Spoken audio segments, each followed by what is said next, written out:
پہلی روایت حضرت سیدنا معاذ ابن جبل رضی اللہ تعالی عنہ سے۔ یہ وہ مشہور صحابی ہیں جن کو رسول اللہ صلی اللہ علیہ وسلم نے یمن بھیجا تھا، اور یمن بھیجتے ہوئے ان کو کچھ تفصیلات ارشاد فرمائی تھی، اور وہ احادیثی کتابوں میں وہ بات معروف ہے۔ تو یہ معاذ رضی اللہ تعالیٰ عنہ فرماتے ہیں عن معاذ قال کنت ردف النبی صلی اللہ علیہ وسلم۔ ردف کہتے ہیں پیچھے بیٹھے ہوئے شخص کو، پیچھے بیٹھے ہوئے شخص کو ردیف بھی کہتے ہیں عربی میں۔ سواری میں جو ایک بندہ آگے ہو اور دوسرا پیچھے ہو، تو جو شخص پیچھے بیٹھتا ہے اس کو ردیف بھی کہتے ہیں۔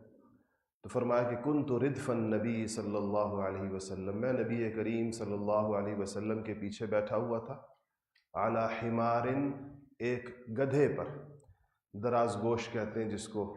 چونکہ یہ لفظ گدھا ہمارے ہاں تقریباً منفی معنوں میں استعمال ہوتا ہے، اس لیے علماء جب نبی کریم صلی اللہ علیہ وسلم کی احادیث کے ذیل میں اس کا ذکر کرتے ہیں تو ادباً اس کو کہتے ہیں دراز گوش۔ گوش کہتے ہیں کانوں کو،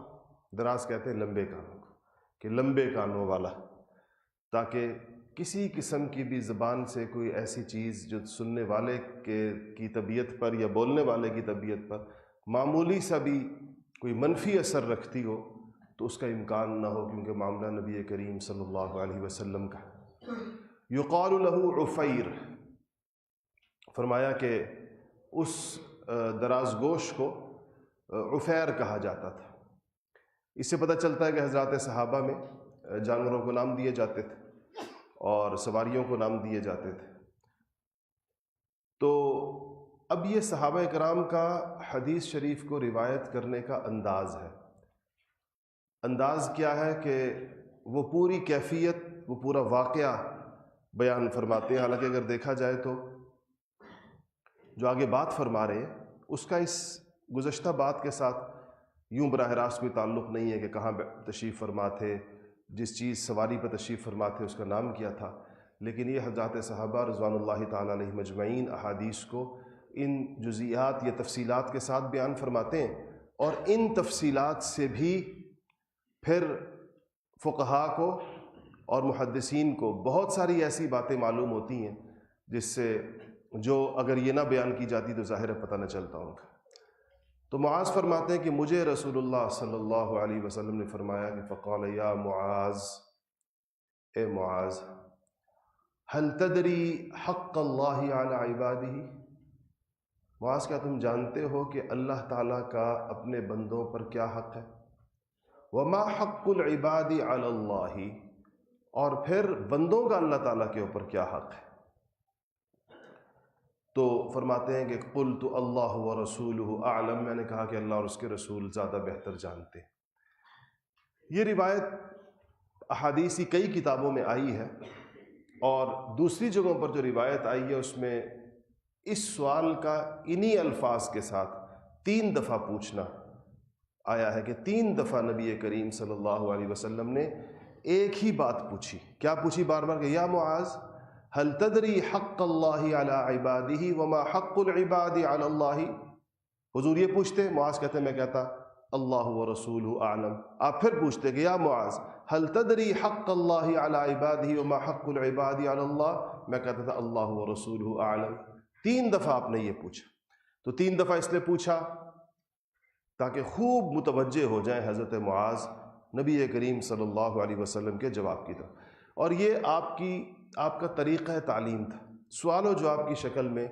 آپ چیزوں کو ارشاد فرمایا کرتے، صحابہ سے پوچھا کرتے تھے، اور حضرات صحابہ رضوان اللہ تعالی علیہ مجمعین اکثر یہ جملہ ارشاد فرمایا کرتے تھے جو اس وقت آپ کے سامنے حدیث میں لکھا ہے،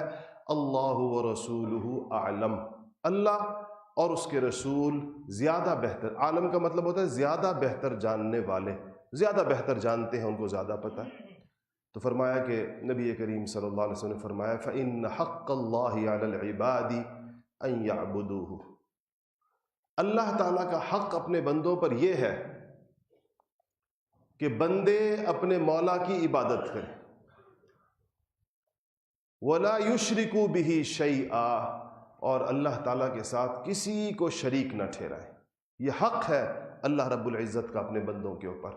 بندہ کہتے کس کو ہیں؟ بندہ غلام کو کہتے ہیں۔ بندے کا عبد کا ترجمہ اردو کے میں جب کیا جاتا ہے تو غلام کا کیا جاتا ہے،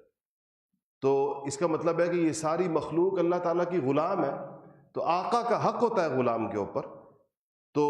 اللہ تعالیٰ کا آقا و مولا ہونے کی حیثیت سے اپنے بندوں پر یہ حق ہے کہ اس کے بندے اس کی عبادت کریں، اور عبادت کا مطلب یہ ہوتا ہے کہ اس کے تمام احکامات کے سامنے سر تسلیم خم کریں اور ان کو پھر بجا لائیں، مولا کا حق سمجھتے ہوئے ان کو بجا لائیں۔ اور دوسرا پھر الگ سے فرمایا کہ وَلَا يُشْرِكُ بِهِ شَيْئًا، بہت بڑی بے وفائی ہے، بہت بڑی بے غیرتی ہے اللہ جل شانہ کے ساتھ کسی بھی معاملے میں کسی کو شریک کرنا۔ پھر کہا کہ وَحَقُّ الْعِبَادِ عَلَى اللَّهِ، اب آپ بتائیں کہ آقا کا حق تو ہوتا ہے غلام پر، غلام کا تو کوئی حق نہیں ہوتا آقا کے اوپر، لیکن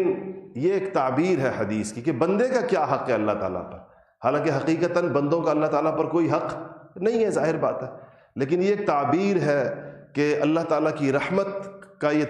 طریقہ ہے کہ اللہ جل شانہ اپنے فضل کو، اپنے کرم کو، اپنے احسان کو بندے کا حق بنا کر پیش کرتے ہیں۔ یہ اللہ کی عطا ہے گویا کہ، جیسا کہ کوئی بندہ، کوئی بہت کریم انسان ہو اور سخی انسان ہو تو وہ اپنے ملازموں کو اور اپنے چھوٹوں کو جن پر وہ کر وہ عطا و بخشش رہا ہوتا ہے، لیکن کرتا اس طرح جیسے کہ یہ ان کا حق ہے جو وہ ان کو ادا کر رہا ہے، تو اللہ تعالیٰ حضور نے فرمایا کہ وَحَقُّ الْعِبَادِ وَحَقَّ الْعِبَادِ عَلَى اللَّهِ أَلَّا يُعَذِّبَ مَن لَا يُشْرِكُ بِهِ شَيْئًا، کہا کہ اللہ کا پھر بندوں کا حق اللہ تعالیٰ پر یہ ہے کہ جن لوگوں نے اللہ کے ساتھ کسی کو شریک نہیں کیا، اللہ جل شانہ پھر ان کو عذاب نہ دے۔ یہ اللہ کا گویا کہ بندوں کے ساتھ ایک وعدہ ہے کہ جب وہ کسی کو شریک نہ ٹھہرائیں، یعنی وہ لوگ جنہوں نے شرک نہیں کیا، پھر اللہ جل شانہ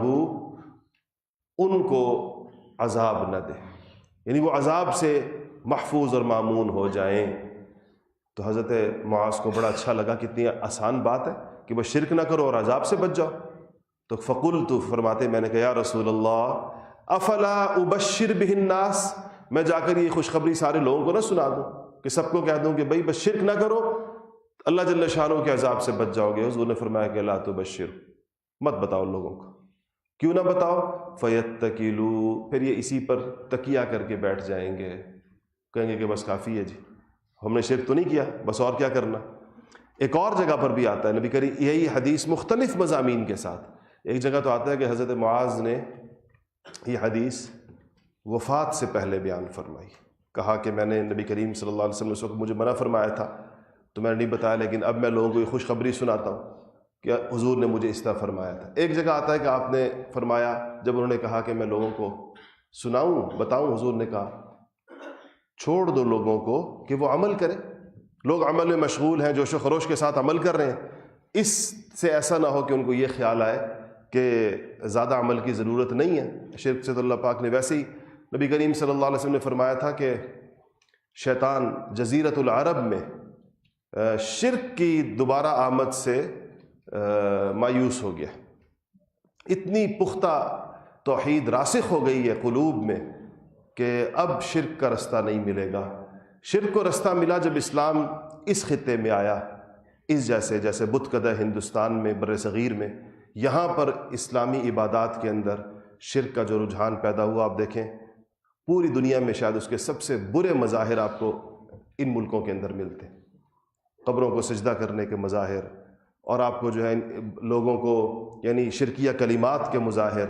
یہ سب سے زیادہ، چونکہ یہاں جو قدیم مذہب تھا ایسے لگتا ہے کہ بہت سے لوگوں کے دلوں سے وہ پورے طور پر نکل نہیں سکا، اور اس کی کچھ چیزیں باقی بچ گئیں جس کے ساتھ اسلام اوپر سے آ گیا۔ تو اسلام اور پرانے مذہب کا ایک آمیزہ، ایک اس کا مرکب تشکیل پایا ہے، جس میں کچھ چیزیں پرانے مذاہب کی ہیں اور کچھ چیزیں اسلام کی ہیں۔ ورنہ جس کے دل میں اسلام اپنی پوری اصالت کے ساتھ، اپنی پوری حقیقت کے ساتھ، ایمان اپنے تمام لوازمات کے ساتھ آ جائے، وہ اس سے کوئی دوسرا گناہ تو بڑے سے بڑا گناہ ہو سکتا ہے جو انسان اپنی نفسانیت یا خواہشات سے مغلوب ہو کر ہو سکتا ہے، مگر اللہ جل شانہ کے ساتھ وہ کسی کو شریک نہیں ٹھہرا سکتا۔ اور اس چیز کی نبی کریم صلی اللہ علیہ وسلم نے بڑی قدر بھی فرمائی ہے۔ اس پر ایک حدیث آگے آ رہی ہے، وہ انشاءاللہ اس سے آپ کو پتہ چلے گا کہ انسان اگر شرک سے مأمون ہو تو اس کے لیے کتنی بڑی بات ہے اور کتنی بڑی چیز ہے یہ۔ دوسری حدیث ہے عن جابر بن عبداللہ رضی اللہ عنہ قال قال رسول اللہ صلی اللہ علیہ وسلم لا تسألوا اہل الكتاب عن شیء فإنہم لن یہدوکم وقد ضلوا۔ نبی کریم صلی اللہ علیہ وسلم نے ارشاد فرمایا کہ لا تسألوا اہل الکتاب عن شیء، اہل کتاب سے، یہود و نصارہ سے دین کی کوئی بات نہ پوچھا کرو، دین کی کوئی بات اہل کتاب سے نہ پوچھا کرو۔ فإنہم لن یہدوکم وقد ضلوا، کیونکہ جو خود گمراہ ہو چکے ہیں وہ تمہیں کیا رستہ دکھائیں گے؟ وہ تو خود اللہ کا رستہ چھوڑ چکے ہیں، وہ تو خود رسالت کا مفہوم بھلا چکے ہیں، وہ تو خود آسمانی کتابوں میں تحریف کر چکے ہیں، اس میں رد و بدل کر چکے ہیں، وہ اب تمہارے لیے کیا رستہ بنائیں گے؟ فإنہم، وہ ہرگز تمہیں رستہ نہیں دکھا سکتے۔ فإنہم لن یہدوکم،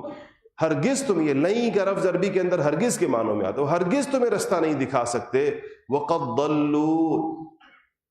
درا حال کے وہ خود گمراہ ہو چکے۔ فإنکم، آپ نے فرمایا کہ تم ان سے پوچھو گے یا ان کی کتابیں ٹٹولو گے، ان کی کتابوں سے کوئی چیز حاصل کرنے کی کوشش کرو گے۔ فإنکم اما ان تصدقوا بباطل او تکذبوا بحق، آپ نے فرمایا کہ اگر تم ان کی تصدیق کرتے ہو کسی بات میں تو عین ممکن ہے تم کسی ایسی بات کی تصدیق کر بیٹھو جو غلط ہو، باطل، اور اگر تم پوری کتاب کو، وہ جو ان کی تحریف شدہ کتاب ہے یا ان کی باتیں ہیں، اس کو مکمل طور پہ جھٹلا دو، ہر بات کو جھٹلا دو، تو ایسا نہ ہو کہ تم کسی ایسی بات کو جھٹلا دو جو ٹھیک ہو، کیونکہ تحریف کا تو مطلب یہ ہے کہ انہوں نے حق و باطل کو مکس کیا ہے۔ اب پہچان نہیں ہو پاتی عام آدمی کو کہ ان کی کس چیز کو کس سے انہوں نے مکس کیا ہے۔ لیکن اگر آپ کوئی وہ عالم جو قرآن سے واقف ہے، آج بھی کوئی اہل کتاب کی کتاب میں سے کوئی چیز اس کو سنائی جائے تو ہو سکتا ہے کہ وہ یہ کہے کہ یہ بات عین اسی مفہوم کے ساتھ قرآن میں بھی موجود ہے۔ تو اگر وہ قرآن میں موجود ہے تو اس کا مطلب ہے کہ یہ ٹھیک بات تھی، اور یہ شاید ان کی دست برد سے محفوظ رہ گئی ہے، بچ گئی ہے۔ انہوں نے تو 100% تو ظاہر ہے نئی کتابیں نہیں لکھی، وہ جو پہلی والی آسمانی کتابیں تھیں انہی کے اندر اپنے الفاظ، اپنے جملے، اپنی باتیں، اپنی تفصیلات وہ اس کے اندر ڈالی ہیں۔ اس لیے یہ جو اس کو کہتے ہیں شرائع من قبلنا، ہم سے پچھلوں کی شریعت، ہم سے پچھلوں کی کتابیں، تورات، زبور، انجیل وغیرہ، اس کے بارے میں ہم مسلمانوں کا نقطہ نظر کیا ہے، اس سے فائدہ اٹھانے کا یا اس کے احکامات کی تصدیق کرنے کا یا اس کا انکار کرنے کا، یہ ایک مستقل موضوع ہے جو کہ دینی مدارس میں اور اسلامی کتابوں میں باقاعدہ پڑھایا جاتا ہے کہ اس کے بارے میں اسلامی نقطہ نظر سے رویہ کیا ہے یا موقف کیا ہے۔ تو فرمایا کہ فَإِنَّكُمْ إِمَّا أَن تُصَدِّقُوا بِبَاطِلٍ أَوْ تُكَذِّبُوا بِحَقٍ، تم اگر ان سے پوچھو گے یا ان کی کتابیں ٹٹولو گے، پھرولو گے، تو تم یا تو کسی غلط بات کی تصدیق کر بیٹھو گے اور یا کسی درست بات کی تکذیب کر بیٹھو گے۔ غلط بات کو صحیح سمجھ لو گے یا صحیح بات کو غلط سمجھ لو گے۔ اس لیے سے فَإِنَّهُ لَوْ كَانَ مُوسَى حَيًّا بَيْنَ أَظْهُرِكُمْ، فرمایا کہ یاد رکھو کتاب تو کتاب ہے، اگر سیدنا موسیٰ علی نبینا وعلیہ الصلاۃ والسلام تم لوگوں میں زندہ موجود ہوتے آج، تو ان کے لیے بھی میری پیروی کے علاوہ کوئی چارہ نہیں تھا، میری شریعت کے اوپر چلنے کے علاوہ کوئی رستہ نہیں تھا۔ ما حل له الا ان یتبعنی، میری اتباع کے علاوہ ان کے پاس کوئی اور صورت نہیں تھی۔ کیا مطلب اس بات کا؟ اس کا مطلب ان کی صورت کیا تھی اتباع کی؟ ان پر تورات اتری تھی، اور ظاہر ہے نبی پر جو کتاب اترتی ہے وہ اس پر عمل کرتا ہے، لیکن چونکہ تورات اللہ پاک نے منسوخ فرما دی، قرآن نے آ کر تورات کو بھی اور انجیل کو بھی، کیونکہ انجیل میں تورات کے مضامین بھی آ گئے تھے، تورات انجیل ایک طرح سے تورات کا سمجھ لیں کہ آخری چند چیپٹرز کا اضافہ ہو گیا تورات کے اندر۔ قرآن پاک نے آ کر چونکہ پچھلی ساری کتابوں کو منسوخ کر دیا، تو اب اگر کوئی نبی کریم صلی اللہ علیہ وسلم. تو قرآن آخری اللہ تعالیٰ کا کلام ہے اور حتمی ہے. تو اب کوئی نبی کریم صلی اللہ علیہ وسلم کے زمانے میں اگر دوبارہ بھی آ جائے تو وہ اللہ تعالیٰ کے اس آخری کلام کا پابند ہوگا، پچھلے منسوخ شدہ کلام کا پابند نہیں ہوگا. جیسا کہ سیدنا عیسیٰ علیہ نبینا علیہ الصلاۃ والسلام تشریف لائیں گے، مسلمانوں کا عقیدہ. اور وہ جب تشریف لائیں گے تو ظاہر بات ہے کہ زندگی گزاریں گے. بعض روایات سے پتہ چلتا ہے عیسیٰ علیہ السلام شادی بھی کریں گے، کیونکہ وہ تو ان کی شادی تو نہیں ہوئی تھی پہلے.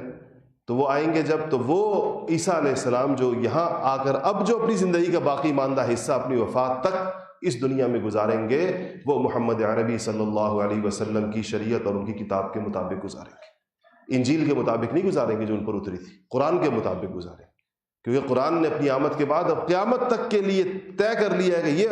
احکامات الہی یہ ہیں، اللہ جل شانہ کا حکم یہ ہے، اللہ جل شانہ کا رستہ یہ ہے، اسی کے اوپر لوگوں کو اب چلنا ہوگا. عن انس عن النبی صلی اللہ علیہ وسلم قال ثلاث من کن فیہ وجد حلاوۃ الایمان. نبی کریم صلی اللہ علیہ وسلم نے فرمایا جس شخص میں 3 باتیں ہوں گی تو وہ ایمان کا مزہ چکھ لے گا. حلاوہ مٹھاس کو کہتے ہیں، اسی سے یہ لفظ حلوہ ہے، اور مٹھاس کو کہتے ہیں. تو ایمان کی ایک مٹھاس بھی ہوتی ہے. اب وہ بندہ آپ سوچیں کہ دنیا میں کتنا بد نصیب ہے جو ایمان کی مٹھاس چکھے بغیر دنیا سے رخصت ہو گیا، جس کو پتہ ہی نہیں چلا ایمان کی مٹھاس ہوتی کیا. اور بہت ساری روایات سے کثرت کے ساتھ یہ بات پتہ چلتی ہے کہ ایمان کی اپنی ایک مٹھاس ہے، ایک خاص قسم کا اس کا اپنا ایک اطمینان ہے. علماء نے لکھا ہے کہ ایمان کا کمال، یعنی کس کا ایمان کامل ہو گیا، کیونکہ ایمان کے درجات ہیں. جیسے ہی بندہ لا الہ الا اللہ محمد رسول اللہ پڑھتا ہے، اشہد ان لا الہ الا اللہ اشہد ان محمد عبدہ ورسولہ پڑھتا ہے، تو بندہ جو ہے وہ ایمان میں داخل ہو جاتا ہے. اس کے بعد اس کا ایمان، اس کی کیفیات ایمان کی، وہ اگر وہ محنت شروع کرتا ہے تو ترقی کرتی چلی جاتی. ہر گزرتے دن کے ساتھ اس کا ایمان مضبوط ہو رہا ہے، پکا ہو رہا ہے. تو جو ایمان کی پختگی کی جو سب سے بڑی علامت بیان کی ہے علماء نے، وہ یہ ہے کہ شریعت کے جو مطالبات ہیں، یعنی شریعت کے جو فرائض و واجبات اور سنن و مستحبات ہیں، یہ انسان کو ایسے مرغوب ہو جائیں، ایسے اچھے لگنے لگیں جیسا کہ اس کو اپنی ضرورت کی طبعی چیزیں اچھی لگتی ہیں. جیسے پیاس کے عالم میں انسان کو ٹھنڈا پانی اچھا لگتا ہے، سخت بھوک کے عالم میں جیسے انسان کو کھانا اچھا لگتا ہے، ایسے انسان کو شریعت کے احکامات اس طرح لگنے لگ جائیں. یعنی اس کی مثال ایسے ہے جیسے آپ انتہائی پیاسے ہیں اور آپ کے حلق میں کانٹے پڑ چکے ہوں. اس وقت سخت گرمی کے عالم میں کوئی بندہ آپ کو ایک پیالہ پانی کا پیش کرتا ہے، اس پانی کو پیتے ہوئے جو آپ کی کیفیت ہوتی ہے، یہی کیفیت آپ کی ہو جب نماز کا وقت فرض ہو جائے تو نماز پڑھتے ہوئے، یہی کیفیت آپ کی ہو جب آپ پہ زکوٰۃ فرض ہو جائے تو زکوٰۃ دیتے ہوئے، یہی کیفیت ہو جب آپ پر حج فرض ہو جائے تو حج کرتے ہوئے. اسی اور معرفت کے ماہرین نے لکھا ہے، اہل معرفت نے لکھا ہے کہ جسمانی تقاضوں کے اوپر طبعی، اس کو طبعی کہتے ہیں، طبیعت ہے نا انسان کی، طبعی تقاضے کہتے ہیں. طبعی تقاضوں پر عمل کرنے سے جو اطمینان یا سکون ہوتا ہے، روحانی تقاضوں پر عمل کرنے سے اس سے 1000 گنا زیادہ اطمینان ہوتا ہے، بشرطے کہ کوئی اس کو چکھ لے، کوئی اس در تک پہنچ جائے. تو ہماری بدقسمتی کیا ہے کہ ہم یہ ساری عبادات ایک ایکسرسائز کی طرح کرتے ہیں. جیسے کوئی ایکسرسائز ہو، کسی نے کرنی ہے، بس اس ٹائم گئے نماز پڑھنی ہے، پڑھ لی. کوئی اور بے شمار شرعی احکامات تو ویسے ہی رون دیتے ہیں، اللہ معاف کرے، اور جو رہ جاتے ہیں ان پر جب عمل کرتے ہیں تو اس میں یہ کیفیت کہ ہم نے کبھی محسوس کی ہے کہ جیسے پیاسے کو پانی مل گیا حکم شریعت پر عمل کرتے ہوئے، تو یہ اس کو محسوس ہوگی جس کا ایمان کمال درجے کو پہنچ جائے گا. اگر ہمیں یہ نہیں محسوس ہوتی تو واضح مطلب یہ ہے کہ ایمان کا درجہ بہت نیچے، ایمان کے ادنا درجے کے اوپر ہم لوگ کھڑے ہیں. اس لیے ہمیں یہ چیز، تو اس کو حلاوت ہوتا. آپ صلی اللہ علیہ وسلم نے حلاوت ایمان کے حصول کے لیے 3 باتیں ارشاد فرمائیں گی، جس میں یہ 3 چیزیں ہوں گی وہ ایمان کی مٹھاس چکھے گا، اس کو محسوس ہوگا ایمان کا ذائقہ. پہلی، ان یکون اللہ ورسولہ احب الیہ مما سوا، اللہ اور اس کے رسول اس کے لیے دنیا کی ہر چیز سے زیادہ محبوب ہو جائیں۔ اللہ اور اس کے رسول کا تعلق ہر چیز کے تعلق کے اوپر غالب آ جائے۔ تو یہ کیسے پتہ چلے گا اس کا کہ اللہ اور اس کے رسول کا تعلق غالب آ گیا باقی چیزوں پر؟ وہ روز پتہ چلتا ہے اس کا، روز اس کے امتحان انسان دیتا ہے۔ انسانوں کے سامنے جب اللہ کا حکم آئے اور اپنا ایک مسئلہ، اپنی ضرورت یا وقتی فائدہ آئے، تو جس نے اللہ کے حکم کو لے لیا، اپنے فائدے کو، اپنی منفعت کو چھوڑ دیا، اس کا مطلب ہے کہ اللہ کا تعلق غالب ہے۔ اور جس نے اپنے فائدے کو حلال و حرام دیکھے بغیر ترجیح دی، اس کا مطلب یہ ہے کہ اس کے اوپر اللہ اور اس کے رسول کی محبت غالب نہیں ہے۔ اور یہ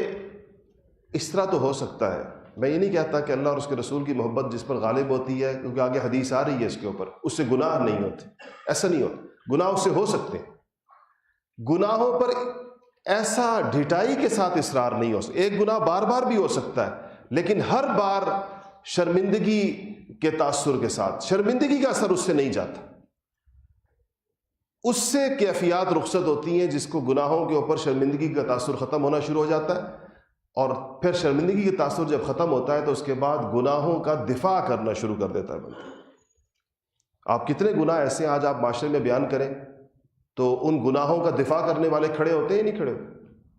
آپ کہیں یہ گناہ ہے، لوگ آپ کو تعویلات شروع کر دیں گے کہ نہیں جی وہ تو فلانا بھی یوں کرتا ہے، تو فلانا بھی یوں کرتا ہے۔ ہم لوگوں سے کہتے ہیں کہ داڑھی مونڈنا گناہ ہے، آگے سے جن کی عادت پختہ ہو جاتی ہے ان کو خیال آتا ہے کہ جی اس کو یہ نہیں کہنا چاہیے مولوی صاحب کو، یہ تو کہیں گے کہ جی وہ جی داڑھی جو رکھتے ہیں وہ بھی تو یہ کچھ کرتے ہیں، داڑھی رکھنے والے بھی تو فلانا۔ اس کا کیا تعلق ہے ایک عمل کی سنت ہونے کے ساتھ؟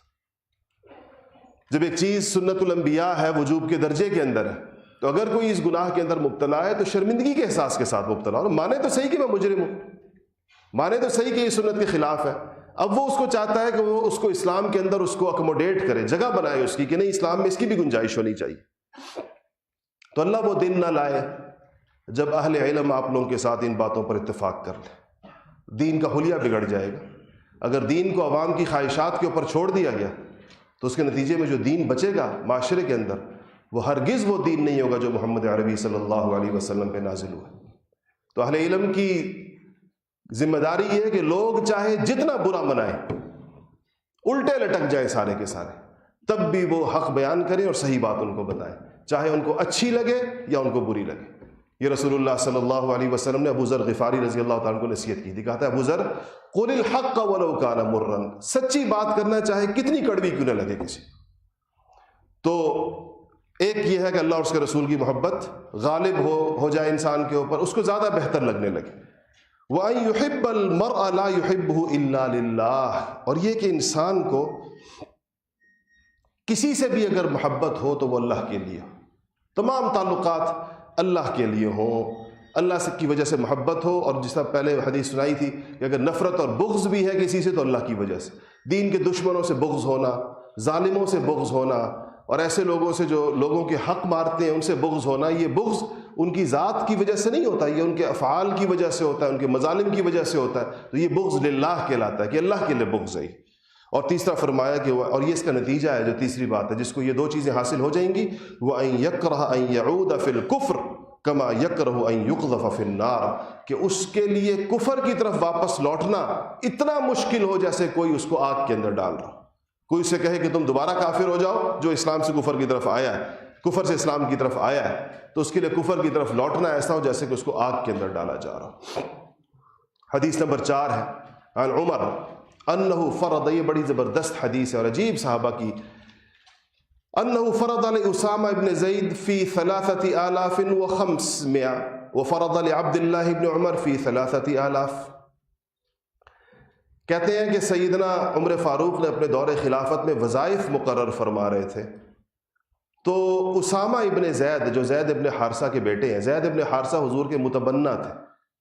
اور حضور کے منہ بولے بیٹے کہلاتے تھے. اتنے تعلق تھا کہ ان کو زید ابن محمد کہا جاتا تھا، جس پر پھر قرآن سے آیت آئی تھی اللہ کی طرف سے کہ بچوں کو ان کے باپ کے نام سے پکارا کرو، کسی اور نام سے نہیں. تو مطلب زید حضور کے منہ بولے بیٹے تو ہیں، لیکن زید ابن محمد نہیں ہے. ابن محمد وہی ہوگا جو حضور کا حقیقی بیٹا ہو، یہ وہ زید ہیں. ان کے بیٹے کا نام اسامہ ہے، اسامہ ابن زید.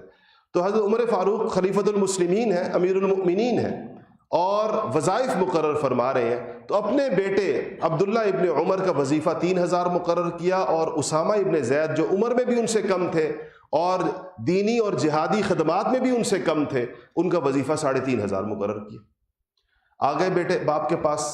بیٹا، قال عبداللہ ابن عمر لی ابی، عبداللہ ابن عمر والد کے پاس آ گئے وظیفہ سن کر. قال لما فضلت اسامہ علیہ، کہا ابا جان یہ آپ نے اسامہ کو مجھ پہ ترجیح دی، مجھ سے زیادہ وظیفہ مقرر کیا، وجہ کیا ہے اس کی؟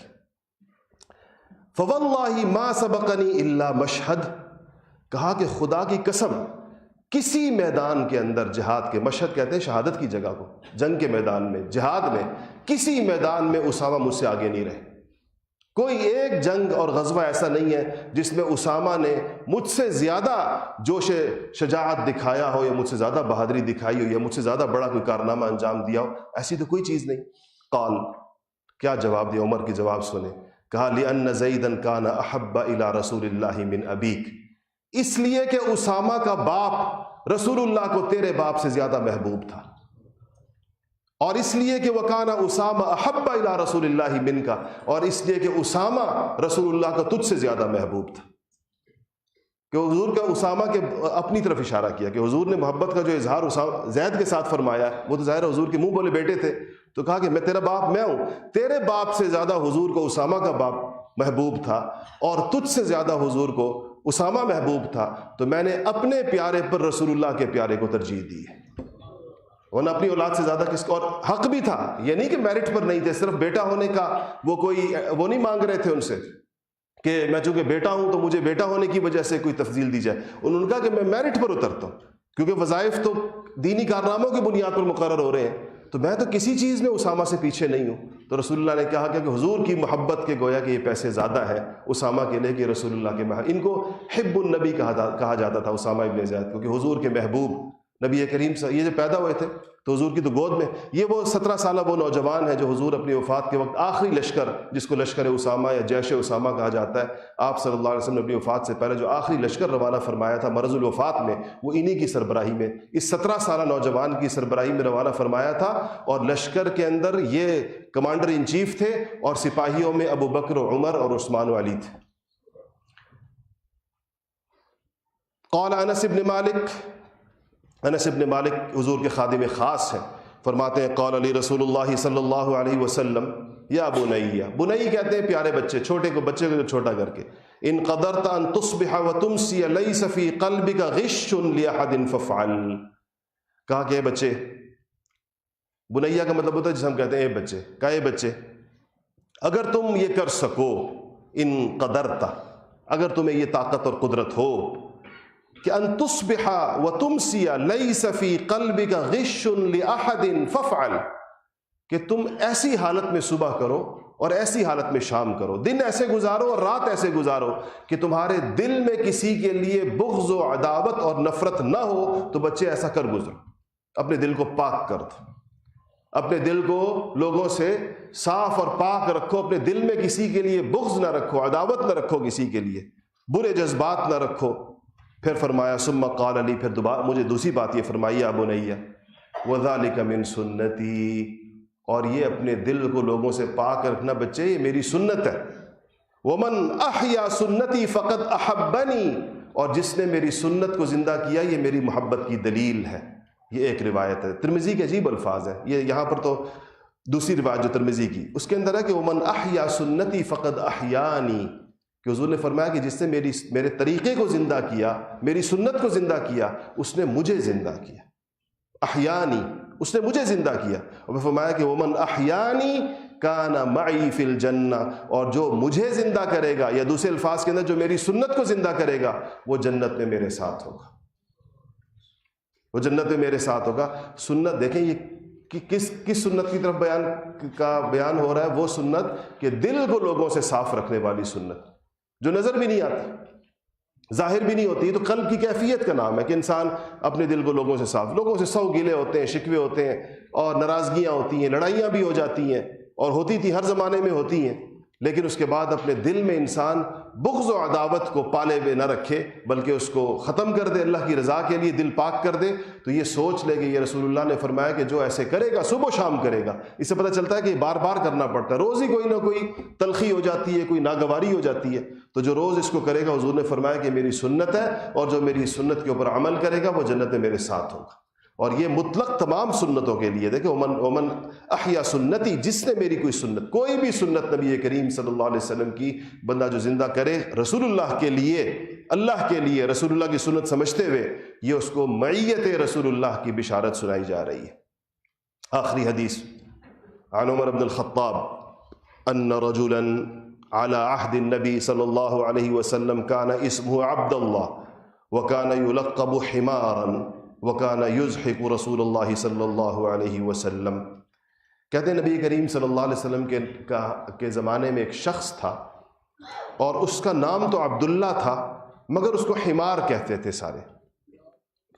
اور وَكَانَ يُزْحِكُ رسول اللہ صلی اللہ علیہ، وہ حضور اکرم صلی اللہ علیہ وسلم کو ہنسایا کرتے تھے، جس طرح بعض لوگ لطیفے سناتے ہیں، کوئی کرتب دکھاتے ہیں، تو وہ اس طرح ہنسایا کرتے تھے نبی کریم صلی اللہ علیہ وسلم کو، وہ صحت۔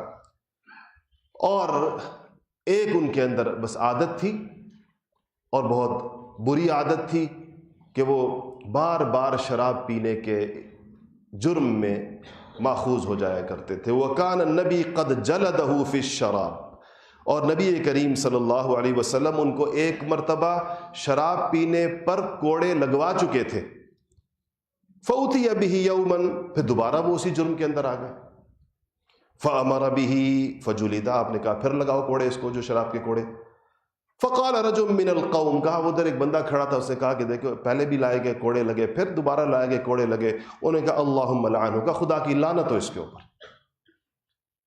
ما اکثر ما یؤتی بہ، باز نہیں آتا، اتنی کثرت کے ساتھ لایا جاتا ہے، بار بار لایا جاتا ہے ایک جرم کے اندر، تو باز نہیں آتا، خدا کی لعنت ہو اس کے اوپر۔ فقال النبی، حضور نے سن لیا ان کی بات، کہا کہ لا تلعنوہ، لعنت مت کرو اس کے اوپر۔ فواللہ، خدا کی قسم، ما علمت انہ یحب اللہ ورسولہ، خدا کی قسم میں جانتا ہوں اس کے دل میں اللہ اور اس کے رسول کی محبت ہے، کہ اس پہ لعنت مت بھیجو، اس کے دل میں ما علمت، میں جانتا ہوں، رسول اللہ نے قسم کھا کے رسول، فواللہ ما علمت، خدا کی قسم میں جانتا ہوں،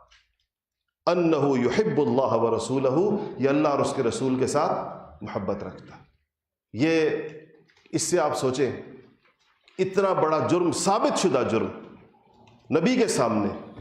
اس پہ صحابی نے کہا کہ تجھ پر لعنت ہو، حضور نے کہا لعنت نہ بھیجو، اور آج لوگ ایک دوسرے پر کتنی آسانی سے لعنتیں بھیجتے ہیں، ان جرائم، ان الزامات پر بھی جو ثابت ہی نہیں ہوتے سرے سے، صرف شک کی بنیاد کے اوپر، صرف گمان کی بنیاد کے اوپر، صرف ظن کی بنیاد کے اوپر۔ آپ سوشل میڈیا پہ چلے جائیں، ایک بندے کی کوئی چیز کسی نے شیئر کی، نیچے لوگ اس کے اندر لعنت لعنت لعنت، اتنی کثرت کے ساتھ یہ لفظ استعمال ہوتا ہے، لوگ اس کی شناعت، اس کی قباحت جانتے ہی نہیں ہیں۔ حدیث شریف میں آتا ہے جس نے کسی کے اوپر لعنت بھیجی اور وہ حقیقتاً ملعون نہ ہوا تو لعنت بھیجنے والا ملعون ہو جائے گا۔ اب کسی کو کسی کے ملعون ہونے کے بارے میں کیا پتہ؟ اسی لیے علماء نے تو، محتاط علماء نے یزید پر لعنت بھیجنے سے منع کیا اور کہا کہ سکوت اختیار کرے، کیونکہ تاریخی روایات ہے، ظاہر بات ہے اس میں دونوں قسم کے روایات دونوں قسم کی آتی ہیں، تو یہ کہے کہ لعنت بھیجنا اس کے لیے جس قسم کے قطعی دلائل چاہیے ہوتے، کہ اس کا بالیقین ہو جائے، اگر وہ نہ ہو تو پھر انسان پر لعنت لوٹتی ہے۔ اس لیے بہت سے علماء نے لکھا ہے کہ حضرت مولانا رشید احمد گنگوہی رحمۃ اللہ لکھا ہے کہ سکوت احوط ہے، یعنی زیادہ احتیاط کا تقاضا یہ ہے کہ بندہ سکوت اختیار کرے، معاملہ اللہ کے سپرد کرے، کہ اللہ اگر جو اس جرم میں شریک ہے، نواسہ رسول صلی اللہ علیہ وسلم کی مظلومانہ شہادت کے اندر جو شریک ہے، اس کے ملعون ہونے میں تو کوئی شک ہی نہیں ہے، لیکن جو شریک ہو، یقینی طور پر معلوم ہو کہ جو شریک ہے، اس سے زیادہ بڑا ملعون کون ہوگا دنیا میں؟ آپ بتائیں، جو رسول اللہ صلی اللہ علیہ وسلم کے نواسے کی شہادت میں کسی درجے کے اندر بھی اس کا کوئی ہاتھ ہو۔ تو اس لیے لعنت جو ہے یہ عام مسلمانوں کا ایک دوسرے کو کہنا، کہ تجھ پر خدا کی لعنت یا فلانے پر لعنت، یہ بہت زیادہ سخت ہے۔ اس حدیث شریف کو سامنے رکھیں کہ نبی کریم صلی اللہ علیہ وسلم نے کوڑے لگتے ہوئے اس شخص کو جو شراب کے جرم میں آیا اس پر بھی لعنت بھیجنے سے منع فرمایا۔ اللہ جل شانہ ہمیں ان احادیث کے اندر مسلمانوں سے جن اخلاق کا مطالبہ ہو رہا ہے، اللہ پاک ہمیں وہ والے اخلاق نصیب فرمائے۔ وآخر دعوانا الحمدللہ رب العالمین۔